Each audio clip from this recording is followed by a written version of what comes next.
In a competitive world, brands are competing to catch the eyes of customers, suggesting that brand exposure is a vital tool. Therefore, Plan B Media, a 17-year OOH media operator, comes to the picture, being not just a backup plan, but rather an outstanding advertising solution for business clients. Good morning, judges. Today, we wanted to make a buy recommendation for Plan B with a target price of 9.41 baht, implying a 10.71% upside. To start with, let's dive in. What does Plan B do? Plan B is the most diversified OOH media operator with the highest network coverage in Bangkok. With 83% of its revenue derived from its core business, Plan B generated almost 6,000 million Thai baht during the last 12 months. Its 5 OOH media categories include transit, static, digital, retail, and airport. 84% of static and digital contribute to the OOH revenue. Moreover, Plan B holds the highest market share in the industry at 34.6%, solidifying its status as a market leader of Thailand's OOH industry with 4 key competitive advantages: highest network coverage across the country, powerful partnerships, universal service solution, and ability to thrive through innovations with its magnetic technology.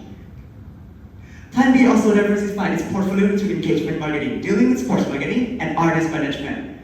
This allows Plan B to fully utilize its OOH media capacity, as well as gain from the growth of the diversified business.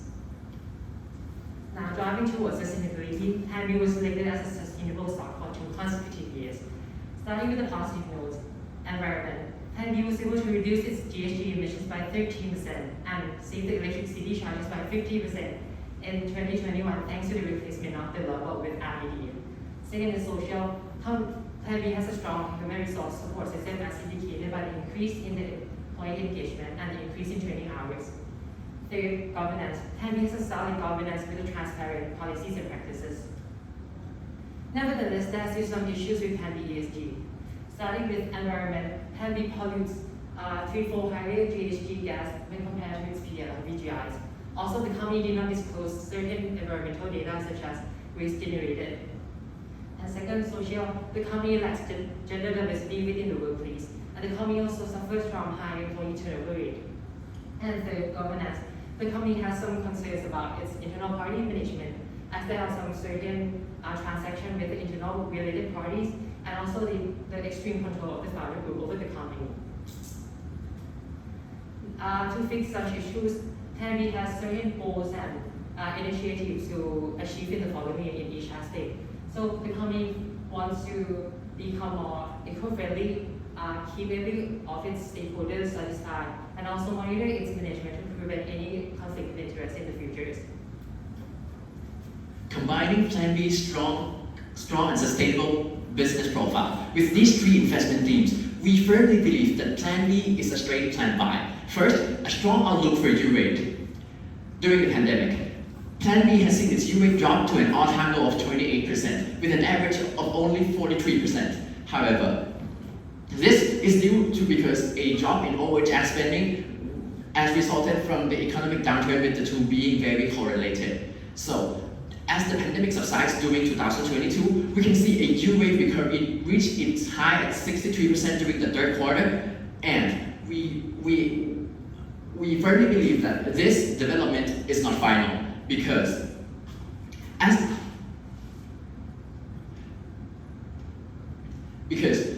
the projected economic growth suggests that the OOH market will recover until it reaches the pre-pandemic level by 2024. So we believe that Plan B will be able to continue its recovery momentum to match the pre-COVID historical at 75.1% by the end of 2024. Going beyond the recovery, we see a sustainable growth from media capacity expansion. Historically, Plan B has been expanding its media capacity inorganically, but it may be concerned because the fact that the current market of OOH is so consolidated with not much big players left to acquire, but the demand for OOH still grows. So what should Plan B do?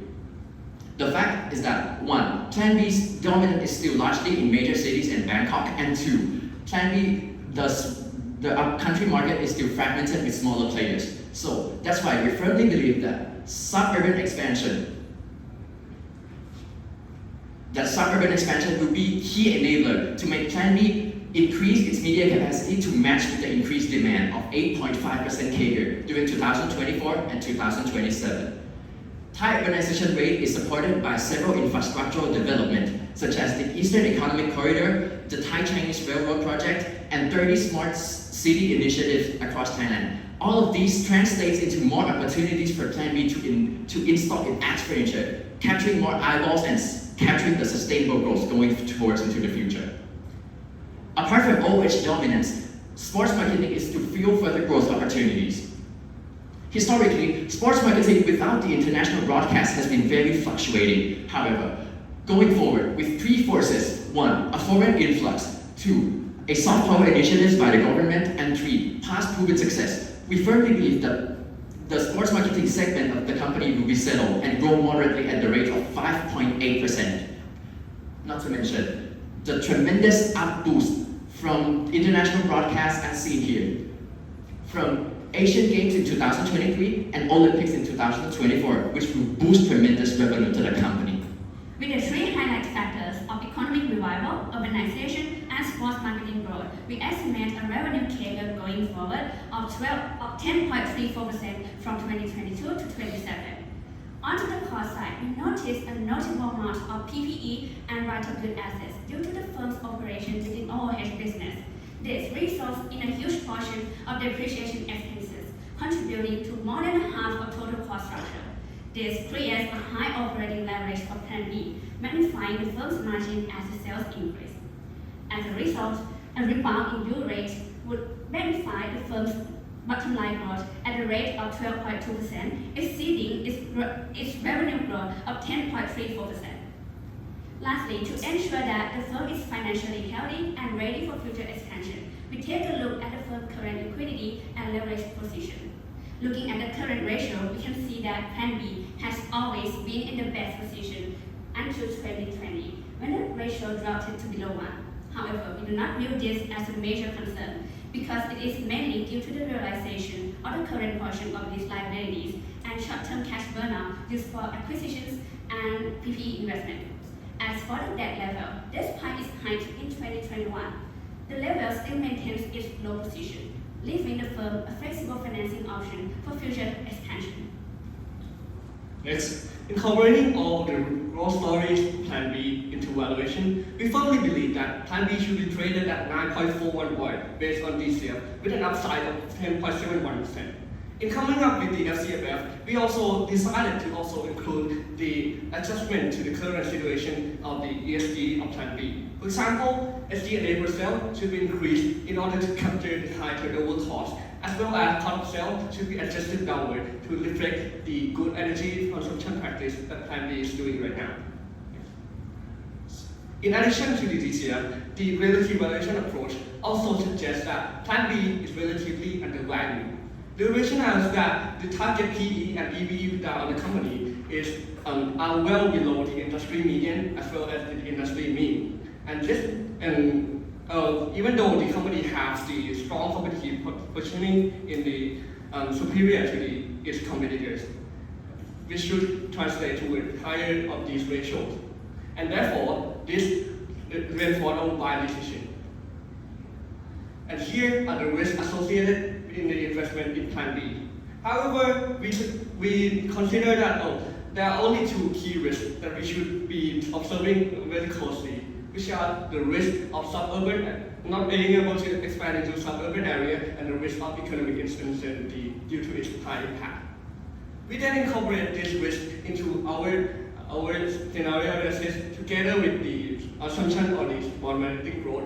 We have found out that even with bear case, Plan B still exhibits only little downside of 3.18% compared to the potential gain of 21.29% in the bull case. And lastly, being undervalued with 10.71% upside and with growth risk involved in the growth story of economic revival, urbanization, and sport marketing trend, we then confirm that Plan B is indeed a plan buy. Thank you for listening. Thank you.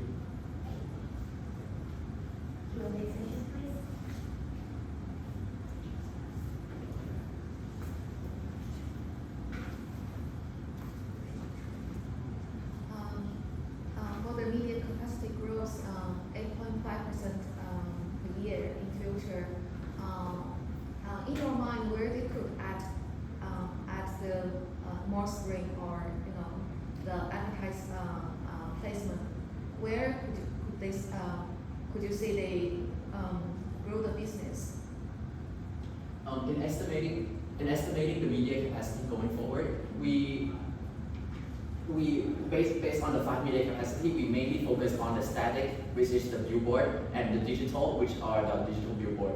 And because we believe that the smart city initiatives that for sure increases more urban areas, and those 2 medias are the one would be more opportunity for Plan B to install in these suburban areas.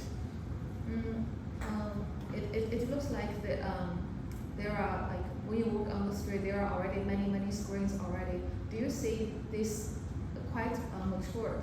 It's already fully penetrated, or do you actually see there are like plenty of opportunities to place the screens out there? I would like to add on to my colleague. Vin, can you please go to the appendix, the OOH market value forecasted by Magna? Give me a second.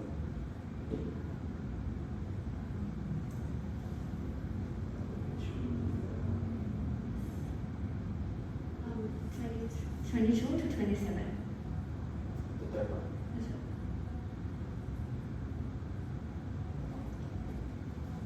Alright, so You can speak first, of course. Alright, so according to the graph, which will be shown soon, so the forecast by Magna, which is the Global Advertising Intelligence Service Solution, so they forecast that we will see a tremendous growth going forward from now, which means that the market is not yet mature compared to the growth rate in the past of nearly 4.8%, but in the future, it will see a growth of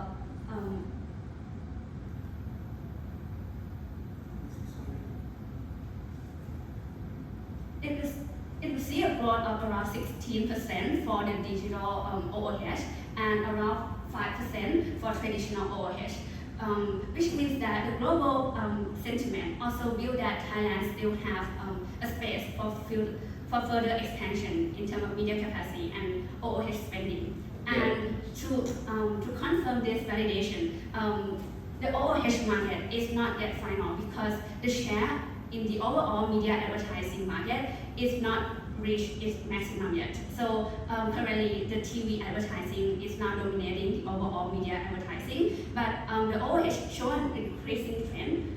Can you move to the next slide?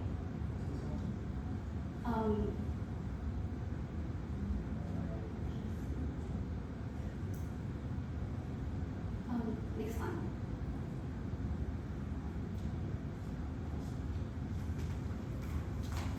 And just to add on her points, the fact that the competitive landscape of OOH, like we mentioned that the consolidation of the industry is prevalent in the urban area. And for this thesis, we are expanding our coverage into the suburban areas where there is not much of a big players, but rather smaller players, the smaller private players. So that would confirm that for supply side, from business operator side, it's not fragmented in the suburban areas. And validated with the increased demand, we think it's feasible for Plan B to expand to suburban area given the current market condition.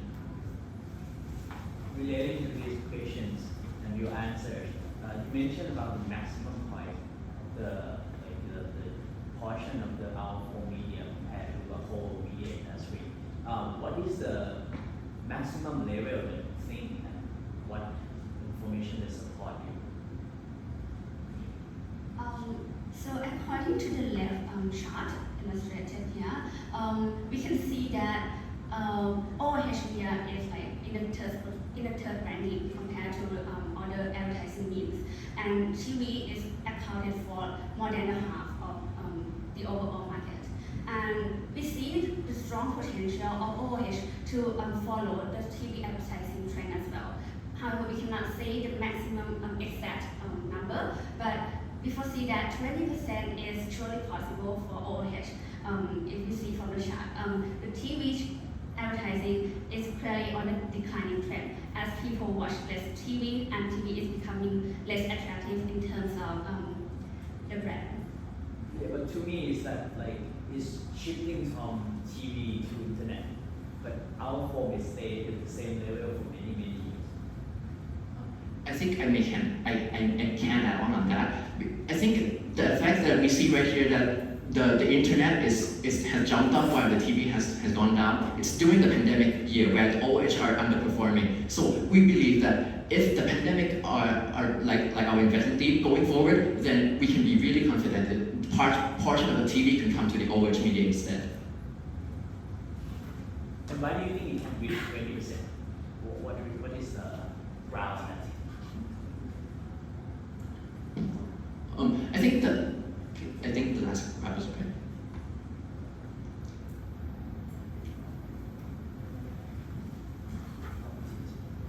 Okay, so one thing is that TV is declining, right? That's, we have already mentioned that the consumer behavior have shifted to both the online and all home, right? The key thing that is suggesting that our home media will grow to around 20% is that firstly, the competitive advantage of the out home is really different from online because it gave more engagement to the brand to engage more with its consumer. So after the pandemic, it is likely to grow at a rate higher than it used to before. And in addition, is that online advertising as a whole is getting more expensive. And as the provider, the social media company is charging more because they have shifted its strategy toward more of the profitability strategy. And in addition, there's a PDPA law that is hindering the efficiency of online media. Therefore, we believe that some of these of the money from the TV and online would flow into the out-home ads. And I believe that 20% is quite a reasonable number. Can you go to your risk slide? I think you mentioned that one of the risks is the suburban expansion. Yes. Could you explain a bit more on that? So, Because you mentioned that you believe that the Plan D is going to expand to our country. So for the suburban expansion in the city, we believe that Tenby is really a dominant player in the Bangkok. However, the presence is not really that strong yet in the suburban areas like in Chiang Mai or other places that are more like fragmented players and then the local players. So I think that there could be a risk that the company will not be able to found its presence within the suburban areas. But however, we believe that it would not be really a huge objective or challenge for Tenby because UBC that Tenby has acquired Marco and other small players that could help enhance its presence in the suburban areas. In addition to that, we have accounted these risks into our scenario analysis as well as seen in the table. So in case that this urbanization is not that possible for Tenby and the media capacity is not growing as much as we expect, so we adjust down the media capacity growth from 8.5% to 2%. And according to this, we can see that there is a limit downside of just 3%. And for the FT rates, you say that it's not decreased for Plan B. Could you elaborate on that? Historically, it was a really huge proportion of the cost of stay, right? However, as we have seen in the ESG initiatives that Tenby has shifted from fluorescents and little halide lamps to LED, which shaved its electricity costs by 50% as reported by the company. So we believe that the rising FT rates wouldn't impact Tenby as much as in history going forward. When you say the online advertising is getting more expensive, is there some data back that? And do you think in future it will also get more expensive or cheaper? Because I see TikTok headline, they are cutting price to cut Facebook, for example.